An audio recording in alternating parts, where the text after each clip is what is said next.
राम राम इशारा ने हर हर महादेव। प्रवचन संहिता के एक और नए अध्याय में सबका स्वागत है। आशा करता हूँ सब कुशल मंगल होंगे, परमात्मा की कृपा सब पर निरंतर बनी रहे। तो भाई आज एक और महत्वपूर्ण प्रश्न पर चर्चा करेंगे। चर्चा का विषय क्या है?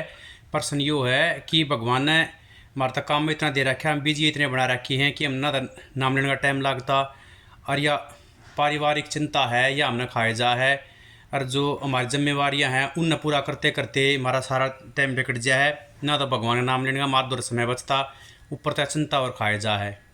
तो भाई महत्वपूर्ण प्रश्न है, इसका जवाब देने का प्रयत्न करूँगा। तो भाई यह हमारी सोच गलत है कि भगवान का नाम लेने हमना लगता टाइम निकालना पड़ेगा ये, क्योंकि भगवान का नाम लेना आप इस चीज़ ने समझो हो कि मूर्ति पूजा कर्म कांड जो ये होते हैं अपने ये चीज़ भी मतलब ज़रूरी हैं। हम पूजा पाठ करें, घर पर चौथ बत्ती लगाए हैं, ये इंद्रिया के द्वारा पहले बता चुका हूँ मैं कि इंद्रिया के द्वारा या मन बुद्धि के द्वारा स्वयं को भी नहीं जाना जा सकता और न ही भगवान को प्राप्त करा जा सका है। लेकिन ये चीज़ें भगवान में हमारा मन लगाने में हेल्पफुल हैं, क्योंकि हम जो इंद्रिया अदा करेंगे उस चीज़ में हमारा मन धीरे धीरे रम जाएगा और परमात्मा में लाग जाएगा, केवल सहायता कर सके हैं। तो भाई इसका यो भावार्थ लिखा कि जो सुबह से शाम तक हमारे तक काम दिया है वो इतना बिजी तो मेरे हिसाब से कोई भी ना होता तो परमात्मा से समय ना निकाल सकता, क्योंकि काम हमने इंद्रिया अदा करना है, मन तो हम कोई काम नहीं कर सकते, अपनी बुद्धि इंद्रिया तो हम काम करें हैं।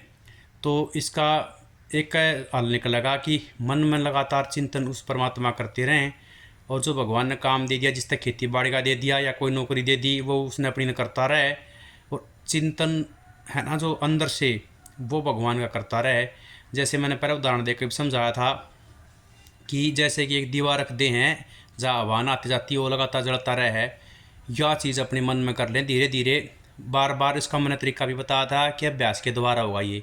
जैसे कि हम अब सोचेंगे कि मैं परमात्मा का हूँ, मेरा भगवान के साथ संबंध है, फिर हम काम के चक्कर में भूल जाएँ, लेकिन 2 घंटे में फिर हमने अपने आप यह बात याद दिलानी पड़ेगी, फिर उसके बाद 1 घंटे में याद दिलानी पड़ेगी, धीरे धीरे आधा घंटे में याद दिलाओगे।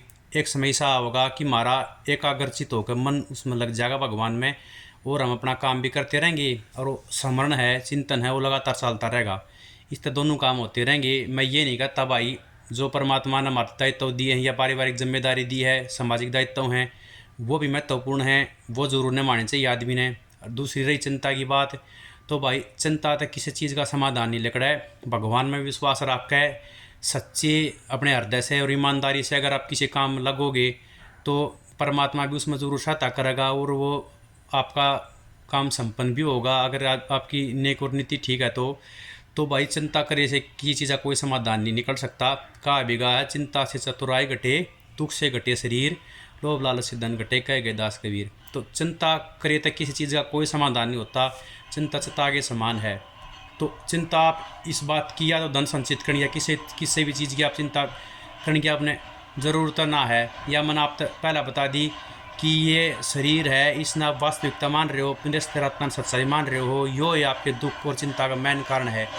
जिस दिन आप इस चीज़ में समझ जाओगे कि भाई यो अज्ञान ही हमारे दुख और चिंता का कारण है, और इसके कारण ही हम जन्म जन्मांतर के इस बंधन में फंसे पड़े हैं कि हम अपने आप को शरीर रूप से में देखते हैं और इसको अपनी वास्तविकता समझ रखे हैं।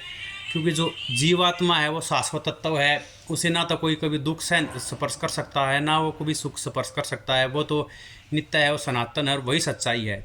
जो इस चीज़ ने समझ जाएगा वो इस सुख दुख सब तो ऊपर उठ जाएगा। केवल भगवान में जो ध्यान लगा होगा आदमी, धीरे धीरे वो अभ्यास के द्वारा इस सारी चिंता तो मुक्ति पा सके है।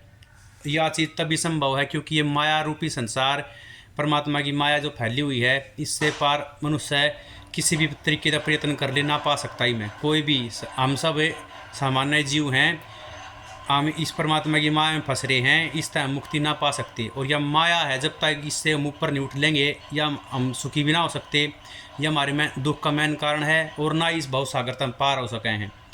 तो के तरीका इस दुख से मुक्ति पाने का, इस चिंता से मुक्ति पाने का केवल एक तरीका है, नाम स्मरण। आप अपने मन में लगातार उस सच्चिदानंद भगवान का स्मरण करते रहें, उसका स्मरण वो मैंने आपको बता दिया। यह चीज़ एक दिन में ना हो भाई, कई भाई कोशिश कहे हैं कि हमने कोशिश करी लेकिन 5-7 दिन में हमारा ध्यान फिर हट गया। भाई अभ्यास करना पड़ेगा, क्योंकि इस माया में और इस संसार में जन्म जन्मांतर तय मारा मन है जो वो रम रहा बस गया यो संसार या माया मन में, इस नाम सच्चाई मान बैठे हैं। तो इतना जल्दी नहीं होगा ये, इसके लिए आपने अभ्यास की ज़रूरत पड़ेगी। या मैं नहीं कहता, या भगवान ने भी अर्जुन को समझाते हैं जब भगवत गीता में, वो भी यही कहते हैं कि अभ्यास नित्य कौन्तेय है, कि निरंतर अभ्यास के द्वारा अपने मन को इस संसार से घेर घोट कर उस परमात्मा में एकाग्रचित करा जा सका है। और जिसने यो यत्न के द्वारा और अभ्यास के द्वारा कर लिया, अपना मन उस भगवान में लगा लिया, तो सच्चिदानंद परमात्मा की कृपा से वो एक दिन ज़रूर इस चीज़ ने प्राप्त कर लेगा। जो दुख हैं उसके संसार, वो चिंता है, सारे मुक्त हो जाएगा, और जो शाश्वत तत्व उसने जान जाएगा, और इस तरीके तय उसका जन्म भी सफल हो जाएगा, और जन्म जन्मांतर तक जो इसके बंधन में भटक रहा है उससे भी मुक्त हो जाएगा। तब भाई आशा करता हूँ इस प्रश्न का उत्तर है वो मिल गया होगा कि और दुख और उसी संताप का मेन कारण जो हमारा है वो ये चिंता है या व्यर्थ है। क्योंकि यह व्यर्थ क्यों है, निष्कर्ष वापस मैं एक बार वापस बताता हूँ। वो मेन निष्कर्ष ये है कि हम अपने आप को शरीर रूप में देखते हैं और इस संसार को सच्चाई मान बैठे हैं। यही हमारे दुख का मुख्य कारण है।